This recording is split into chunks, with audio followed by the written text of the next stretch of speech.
Hello everyone, welcome to my new blog video. আমি দেবী, আর আজকে তোমরা লাগে লয়ে এলাম ছোট্ট একটা ব্লগ ভিডিও। তো বহুত দিন থেকে কোনো ধরনের ভিডিও আমি আপলোড করতে পারি না। তোমরা জানো যে আমার উপরে দিয়ে কতটা ঝড় তুফান যায়। এখনও কিন্তু আমার মানুষটা ভালো করে সুস্থ হয়েছে না, তবে মোটামুটি আগের থেকে কিন্তু আরাম পাইছে। তো আজকে তোমরা লাগে যে ভিডিওটা শেয়ার করবো, এটা হচ্ছে তালের পিঠার একটা ভিডিও।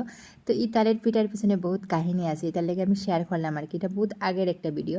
তো যেদিন হের জ্বরটা আইতো তার ঠিক আগের দিন হের খুব ইচ্ছা করছে যে তালের পিঠাটা খাইতো আর কি। তো বাজার থেকে একটা নাই দুইটা তাল আনছে, কইছে বেশ করে তালের পিঠা বানানো হইতো। হে নিজেও খাইতো, আমরা খাইতাম আর কি, আর কেউ কেউ দেওয়ারও আছে। তো মধ্যে দিয়ে দেখাইছে হাতের মধ্যে যে সুই লাগাইল, হের জড়াইছে আর কি। আমি ক্যানলা লাগাইয়া স্যালাইন ট্যালাইন দিছি, ইঞ্জেকশন দিছি আর কি। তো তালের পিঠাটা আনার পরে কইছে যে হের একটু জ্বর জ্বর করে। আমি কইছি যে ঠিক আছে, তোমার যদি জড়াই যায় তে আমার কিনারে বইবে, আমি একলা একলা বানাই। আমি কিন্তু সবসময় আমার সাহায্য করে পিঠা ওটা বানাইতে, বাট আজকে আরাম পান না। আমি বলছি ঠিক আছে, তুমি বানাইতে লাগতো না, কিচ্ছু করতে লাগতো না, শুধু আমার কিনারে বউ, আমি বানাইম। এরকম কথা কইতে কইতে আমি তালটা চুলাইয়া তাল ছাই নেই আমি এরকম করাম আর কি। কিন্তু যত সময় যার হের শরীরটা গরম, ওনার জ্বরটা খুব বেশি হই আর। তারপরে একসময় কইছে যে না, আমি আর বইতে পারতাম না, আমি কে সইতে কি আর। এরকম কিন্তু কোনো সময় করে না, যতটাও শরীরটা খারাপ করুক কিন্তু কিনারে বই। তখন আমি বুঝছি যে হের জ্বরটা বহুত বেশি হই আর। আমি কইছি ঠিক আছে, তুমি কে সই থাকো, আর আমি একলা একলা বানাইম।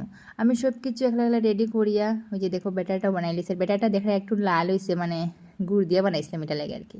তো পিঠাগুলো খুব সুন্দর হয়ে ফুলছে কিন্তু। তো একলা একলা বানাইয়া হেরে নিয়ে আমি একটা দিছি, কইছে খাও, কইছে না খাইতো না, জোর করি একটা দিছি। তো আমি রাগ করলে মুখ হইয়া একটা পিঠাও কিন্তু খাইছে। তো ফিটা বানানোর পরে কিতা কইতাম, একটা ফিটা খাইছে, রাত্রে কোনো ভাতও খাওয়া নাই। এত জ্বর আইসি কিতা কইতাম, সন্ধ্যা 6টা-7টার সময় জ্বরটা আইসে, আর একবারে রাত্রে 4টা অবধি কোনো ইঞ্জেকশনে কিচ্ছু জ্বরটা কমছে না। তো ফিটার জায়গায় ফিটা রয়েছে, আমি বোধহয় একটা না দুইটা খাইছিলাম, একটা খাইছিল।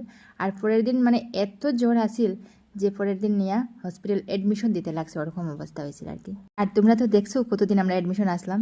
তো পরের দিন নিয়ে যে অ্যাডমিশন দিছিলাম, আর 17 দিন পরে আমরা গুড়িয়া গড়ে আইছি। তো পুজো তালের ফিটার জায়গা তালের ফিটা, আর আমরা আসলাম হসপিটাল। পিঠা তো একটাও খাওয়া হয়েছে না, আমি যে কইছিলাম কেউরে দেওয়ারও আসলো, আমরাও খাওয়ার আসলো, তো দেওয়াও হয়েছে না, খাওয়া হয়েছে না, পিঠা গড়েই নষ্ট হয়েছে। তো এই আসলো আমার তালের পিঠার কাহিনী। আর এখন রুগী মোটামুটি সুস্থ হয়েছে, তবে পুরা সুস্থ হইলে একদিন কিন্তু তালের পিঠা খাইমো, আর ভিডিও তোমরা লগেও শেয়ার করো।